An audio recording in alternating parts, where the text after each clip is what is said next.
Guys, welcome back to Browns Film Breakdown. I'm joined again by PFF Analyst Brendan Leister. Brendan, how you doing today, man? Doing great, man. How are you? Doing well. We're going to jump in. I sent Brendan 4 clips from Tyrod Taylor. It's been a hot topic, how Tyrod played here in Week 1. Did he hold on to the football too long? How many of the 7 sacks are on him? Did he have wide receivers running wide open downfield? A lot of comments from everybody jumping in on the Monday film breakdown, which carried into Tuesday with good questions. And the all 22 will always give us some answers. So I sent Brendan a variety of different plays, some things we're going to look at. Some things we'll always agree on, some things him and I will disagree on. So, we'll jump in, try to learn some things about Tyrod here and see how he performed. So we have 4 clips, like I said. The first one here, I obviously try to get the scoreboard so you guys know the time situation. First quarter, Browns came out through 10 of 11 plays to begin the game. We're throwing the football. I didn't love what they were doing to start the game. Just seemed a little helter-skelter. Pittsburgh was on top of some of their play action. But when things broke down early, this first play we're going to take a look at, I'd like Tyrod to be a little bit more comfortable on the run throwing. So, we're going to cover first what the route concepts were here, and then we're going to cover second what Pittsburgh's coverage was, and then we'll give you guys a look at the play here. So, schematically, Brendan, what do you see here from the play? Yeah, so what I see here is, they're on the right hash, and then the concept looks like a variation of a weak side flood concept. So you have number 1 at the bottom of the screen is running the takeoff. The number 2 receiver at the top of the screen is running that crossing route, and that's also like a man-beating type route to try to get inside of his man if it's man-to-man. And then the running back, after he check releases, should be occupying the flat area. So the quarterback has options on all 3 levels of the field to attack the defense. And then at the top of the screen, we have a high-low. So it looks like, an in route from number 1 and then an out route by number 3. And that should be a high-low on the corner. Another man-beating type concept, depending on your personnel and how they get off those routes. That could be another option. Absolutely. Okay, let's dig in. Looks like Pittsburgh is going to be in they ran Vance Williams on the field late here, but they're going to be in a variation of cover 2. Safeties are going to be off the hashes, covering their deep half, and we'll just kind of see how things unfold here. We can get rolling. Sometimes this thing gets a little slow. So, all right. We're going to get that backside high-low concept. Brendan and I talked about this play before. Both of us are not fans of the route by number 3 here. And Njoku's out route is pretty lazy off the cut. As far as his first look, what are you thinking here? His head is looking left. Do you see an option here, Brendan? I mean, I think it would be possible. This was 1st and 10, correct? Yes. I think there is separation at the top of the screen. I've seen NFL quarterbacks make that throw where, the number 3 receiver, I think, is that the number 2, I should say, the guy that's running the crossing route across the field. He's occupying the inside defender. Njoku's taking that linebacker up the field, as you can see. It's creating inside separation for the guy at the top of the screen to get inside on the corner. So if he throws that ball out of the break, he absolutely could get a few yards here. And, if you hit him in stride, maybe he breaks the tackle and it could be a first down. So I definitely think there is an option, but it is, the corner is driving on it. And we all know that Tyrod isn't the most aggressive quarterback from time to time. Yep, which is fair. I think right now my thought process is I come off my first read at the top. I don't feel comfortable throwing left. I've worked my eyes back. Do I feel comfortable throwing this go in the window? They call it the honey hole window here. Do I feel comfortable throwing that? I probably wouldn't feel comfortable throwing that yet. I would like him to dump it to his running back, Hyde here, let him make a play in space. He does not feel comfortable throwing that, really doesn't look there, has his eyes still down the middle of the field as he works out of the pocket. But at this point, right here, if he's at the line of scrimmage, he has two options for receivers that can make plays.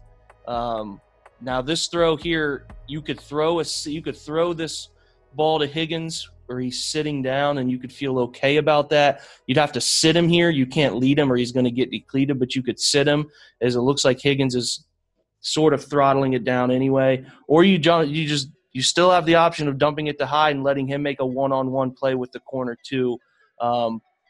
You have some options here. Brendan, what do you think? From a quarterback's perspective, I always like to get other people's thought on this. Where do you think, is it acceptable to just take off with this? Go ahead. Yeah, I agree with what you were saying. He definitely has options here. As a quarterback's coach, I think you'd like to see him probably just dump it to the back here. The shot up into the hole, the honey hole is, that's an option. It would take a lot of awareness to know, to see that guy and keep your eyes down the field. And I think he probably expected the corner to be dropping with it.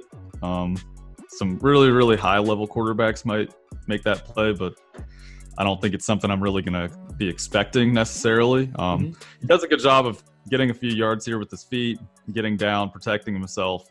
But still, I think, early in the down, there may have been that option at the top, and then just throwing it to the back and letting him work, on the sideline against the corner, and then the linebacker rallying to the flat. I think that would have been a pretty good option there. Probably would have got more yards than the run did. What I see is he kind of just drops his eyes a little prematurely and takes off and looks for that running lane. Yeah, that's a pretty consistent theme in week one, was him dropping his eyes a little earlier than we'd like. So, all right, let's jump into play two. We get an end zone view. He separates here.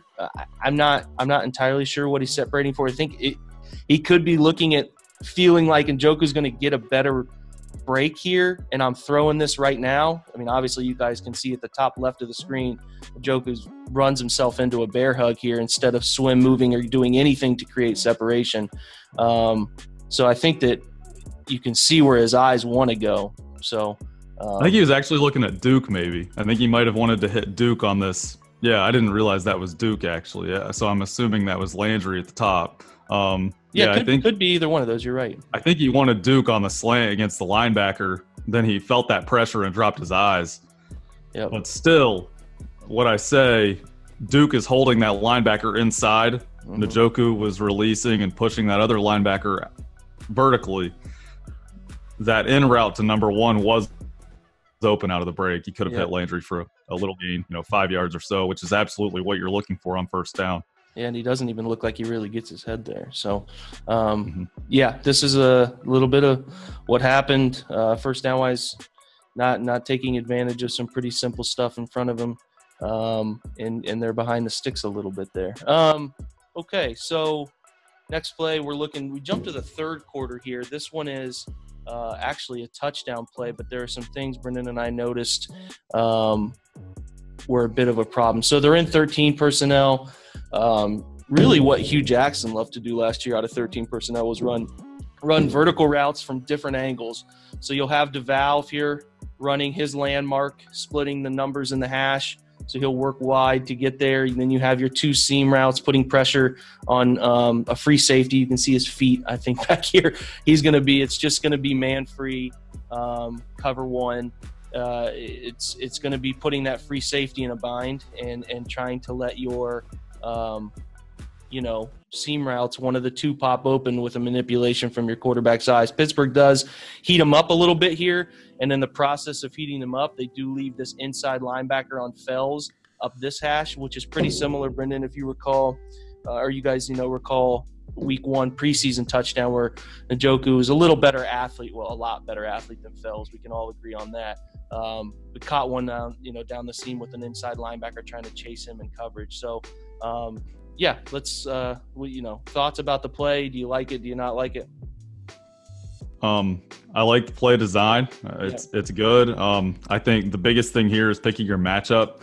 So as you're showing, both tight ends at the bottom of the screen are covered by corner or by DBs. So it looks like Hayden's going to cover Njoku, and then 34, I think that's Edmonds, right? That's that rookie. He's taking DeValve. So at the top,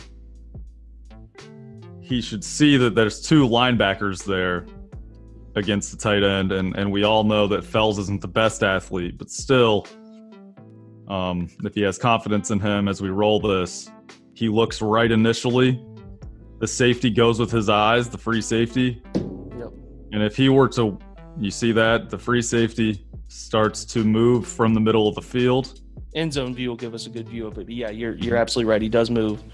And when he's collisioned right here, like at this point right here where you can see that, it's likely not going to pop open. If you just and you're going to make light of this, I'm sure, but pressure does become a part of it. So yeah, tell me what you see up front protection wise. Yeah, Treader gets walked back into Tyrod's lap here. He has a good pocket outside of that, but it's just tough when you get that interior pressure. Another thing that we have to kind of mention here is, and I'm not saying that a taller quarterback would necessarily be able to see it, but I do question if Tyrod would even be able to see Fells here just because of his height. You know, he's around 6 feet tall. It doesn't look like there's really a window for him to see there. So even if he were to bring his eyes back to Fells, he'd be making more of a faith throw probably, which is sometimes just what you have to do. You have to just know where your guys are going to be and throw the ball there. Mm-hmm.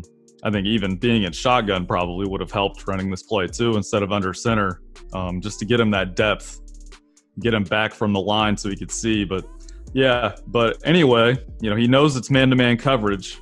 So what he does is he breaks from the pocket. And I always tell my quarterbacks, the best man beater is your feet.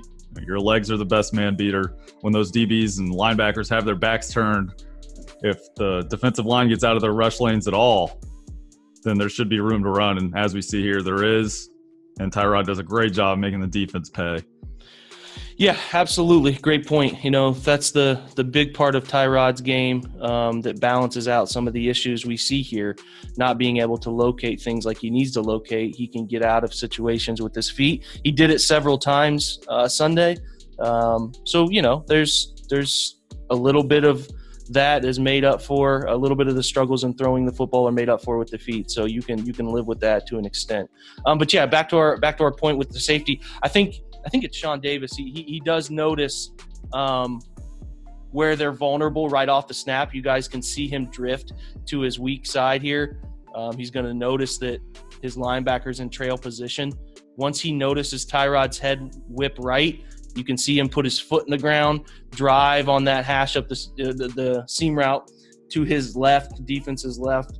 And at that point, you know, if you're a quarterback, the perfect scenario would be you manipulate him here with the simple separation of the hand from the ball, because that's how a lot of DBs are taught to break. And then you snap your head back to the left and you throw this ball to Fells up the left hash for a touchdown. So that's what we would want. But as Brendan noted, you know, in this situation, Treader getting walked back into his lap is going to make that throw an uncomfortable throw or a blind faith throw. So, yeah, that's where we're at. It ends up being a nice play, beating the man coverage on the rollout here, which is always going to play well when things break down. But you want to see him make that easy throw for a touchdown, because that should have been a touchdown throw. So, okay, next play, 3rd and 12, third quarter. This is one that was noted by, I think Nathan Segura even jumped in and noted that this is one that Tyrod missed. So it was well known in Berea. This is an anticipation throw we want to see. Let's talk concept here, Brendan. What do you see? And again, guys, situationally, I want to make note again. It's 3rd and 12, so bear in mind that will play into it. Yeah. So at the top of the screen, we've got two in routes from the number 1 and number 2 receivers. The tight end's going to occupy the flat. At the bottom of the screen, we have a high-low on the corner. And I think the progression here would if it was a pure progression, probably against zone coverage, you'd most likely read bottom flat to out to, we'll call that a skinny post to dig to flat at the top of the screen. So you'd work probably across the board on this route. Mm-hmm. But if it's man-beating here and you may be anticipating some type of pressure, you might just have to pick your best man-beat or your best matchup and get the ball out quickly. Yep, good point. Great point. I think something you guys will note on this play is the tight end and running back both chipping ends, something Cleveland did a lot of to try to help their tackles I think Hubbard had to deal with TJ Watt all day. They didn't feel great about that. They also obviously didn't want to leave Desmond Harrison on an island too often. So they do chip both here and then release late. But yeah, it's going to be a route that Tyrod is looking at. I'm not sure what he misses. He does choose the middle of the field. I'm not even sure if his eyes work right. He might just choose the middle of the field because it is cover two with just two man is what this is called. They're going to play both safeties are going to play over the top shaded help, and then they're going to play man underneath. 3rd and 12 does usually call for something of that nature to have over the top help but play underneath as well. So this is one where we have to pick a spot and go and make a throw that's going to be what's deemed as an anticipation throw. Pittsburgh, guys will notice if you watch a lot of the tape, they disguise coverage as well. This clip doesn't do a great job of showing this safety was actually approaching the box and bailed late. They disguised coverage really well. I think that gave Cleveland some fits that they weren't expecting. So he wheels out late. You can tell Tyrod's eyes work left right off the snap. They do a nice job of slowing down both ends with the chip blocks. And Njoku does a good job at the top of the screen slowing down Dupree. I'd like Harrison to not set up and be retreating so much, but, that's okay. I'd like our quarterback to have feel here, the top of his drop, step up. Brendan, walk me through what you see from Landry's route and what should be happening from the quarterback here. Yeah, so like I said, if it's man-to-man, you need to pick your matchup and go with it. Tyrod, being an NFL vet, I'm sure that he already identified it was man-to-man. So what you want to do is at the top of your drop right there, as soon as Landry sticks his foot in the ground and breaks across, turning the defender around, the ball should be out now, thrown right around the middle of the field. You should be catching that ball right, probably between the hashes, somewhere in there. Yep. So needs to be leading him away from the defender. And the thing with cover two, any variation of cover two, unless it's Tampa 2 where they're dropping a middle linebacker to the deep seam, the seam is vulnerable when a team's playing cover two because those safeties have to get off the hashes and cover the deep halves. So that would be ideal. But what we see here is Tyrod, he drifts into where Harrison is pass protecting. And he doesn't climb up into the clean pocket either. There's a clean pocket here for him to climb up into. I know that he's feeling that rush by TJ Watt, but he's so far away and he has so much time to throw this. You can see that Landry's already out of the break. And Tyrod's even looking at him. So it'd be great for him to just throw this ball now, protect himself.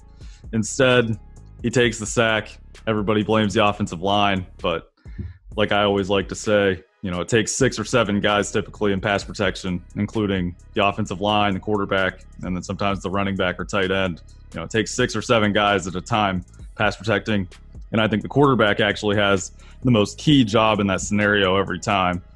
If the ball comes out on time, you're not going to see as many sacks. And guys like Brady don't typically take those key sacks. Peyton Manning didn't do it either. Great quarterbacks just don't do it. They get the ball out on time and know how to be disciplined within the pass protection. Yeah, I think if you were on time Sunday, you would have saw a number closer to 3 or 4 that would have been more realistic and something that you could live with. 7 is a bit egregious, and that's a great point about drifting at the top of his drop. He did a little bit of this in Buffalo. He has to hold his ground here. He's not doing his left tackle any favors by drifting. Then step up once you feel the pressure. The ball should have been out anyway before, like Brendan noted, but. This is a bad sack. Should have been a healthy gain and a first down. Instead, it turns into 4th and 20. So that has to get better. And we're not saying – yeah, go ahead. And just to make a point, we're not saying that the offensive linemen were doing a great job there, but all we're saying is they're doing a good enough job to win the game. On that play, for example, to win that play, they did a good enough job because the quarterback's responsibility is to get the ball out on time. If he's holding the ball, then yeah – Hubbard's not going to block TJ Watt forever. Desmond Harrison is a rookie in his first start. He's not going to block Dupree forever. That's just not realistic. The offensive line, sometimes those guys are going to get beat and the quarterback has to do his part. So we're not absolving those guys absolutely, but what we're saying is if the ball comes out, nobody cares. That is the main point here. Exactly. Exactly. So, yeah, we'll jump into our last play here. We just have one more overtime play I thought was pretty interesting. The Browns went back to the 3 tight end vertical concept, trying to put the free safety in a bind again. They do here to an extent. As you're going to see, guys, it is another variation of looks like I think they play cover 3 here. They do wheel out.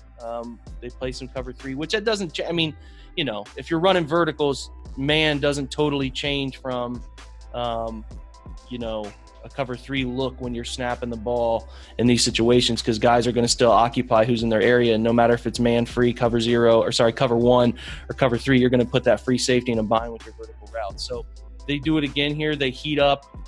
They bring just one linebacker, you know, off the play side here. They heat him up. You want Carlos Hyde to do a better job of not hopping and sitting. He does pick it up, but he hops and sits and makes his quarterback feel a little bit uncomfortable. But yeah, walk me through what Tyrod's doing here, Brendan, if you right at this juncture right here.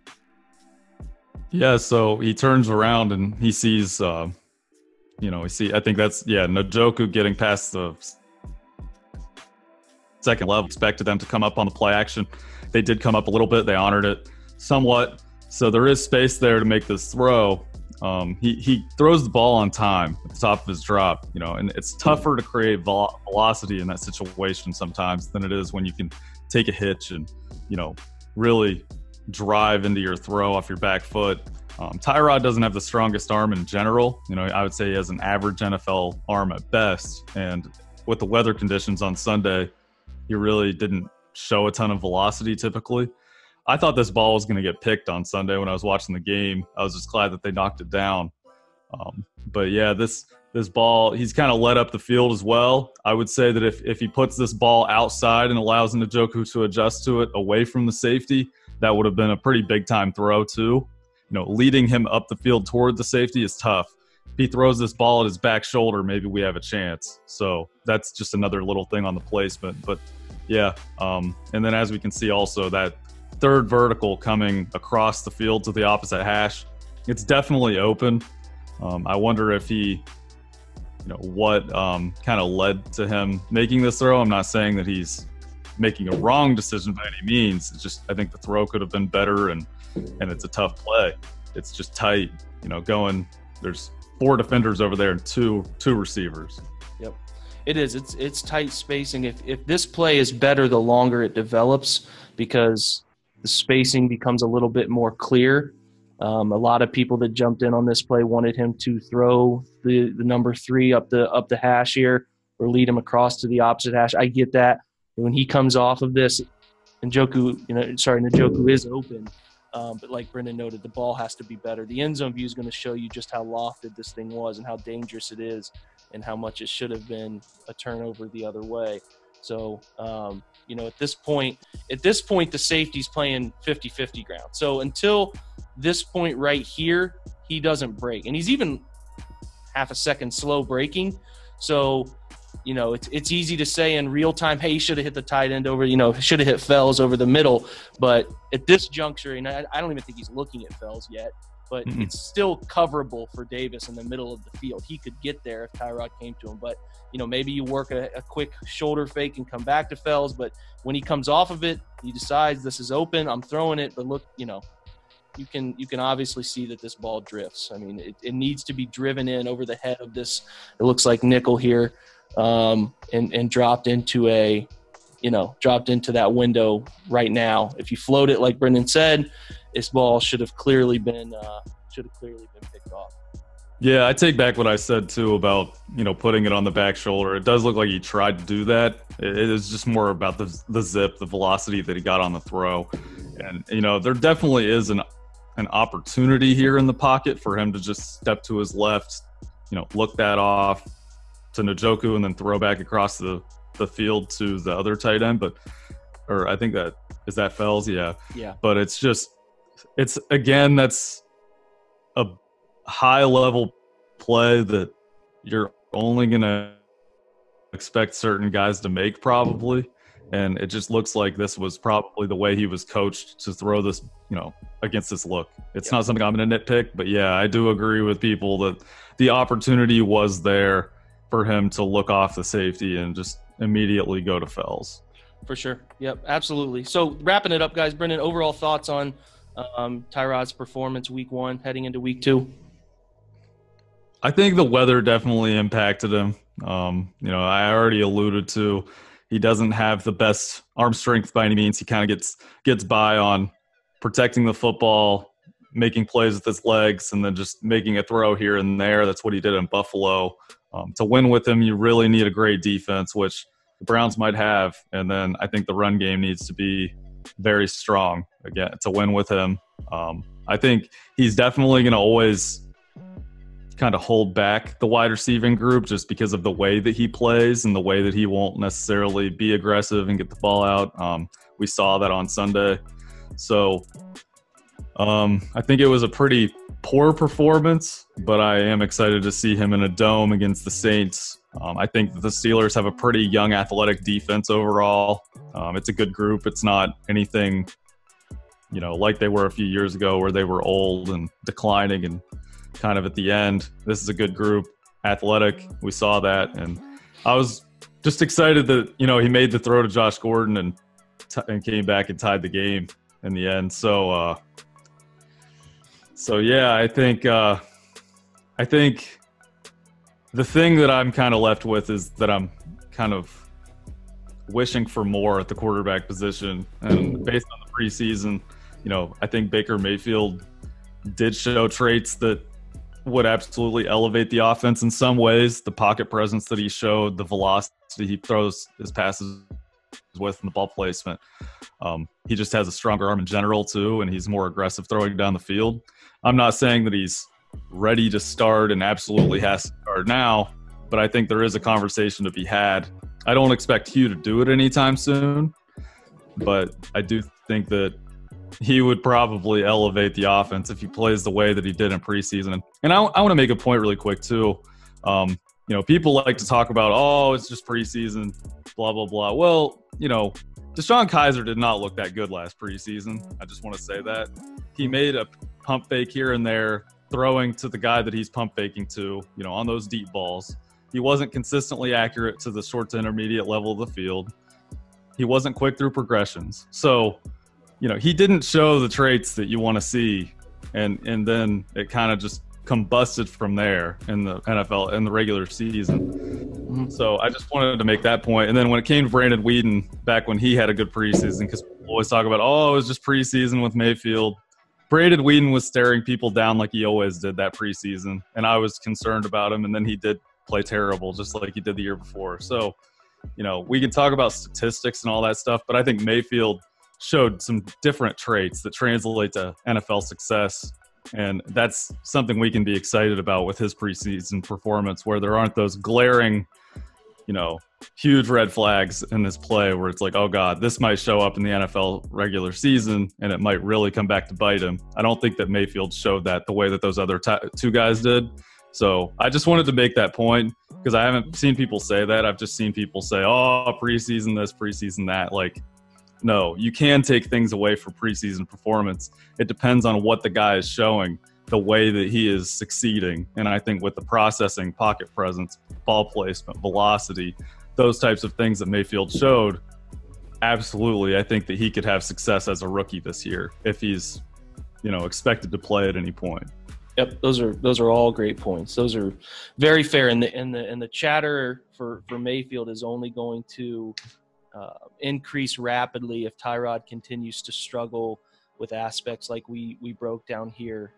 That chatter will get higher and higher, and it'll be interesting to see the franchises resolve and sticking to their whole plan of allowing him to sit and no matter what happens, not playing him until they think he's quote unquote ready to play. So I think where my mind is after week 1 is I think people don't talk about it sometimes, but I thought Pittsburgh also just covered well. I think that the opposing team can just cover you sometimes. And I thought a lot of plays, these are 4 plays that we broke down, but there are a lot of plays where Pittsburgh just covered well. They played well too, that's possible from time to time, that the other team just beats you. And they did some things. Everybody wants an answer on every play. Well, is it schematically? Is it a problem? Or is it the quarterback holding on the defense has a chance to win 50-50 every single play, and Pittsburgh played well. They disguised coverage as well. I thought they had a good feel for what Todd Haley was going to try to accomplish.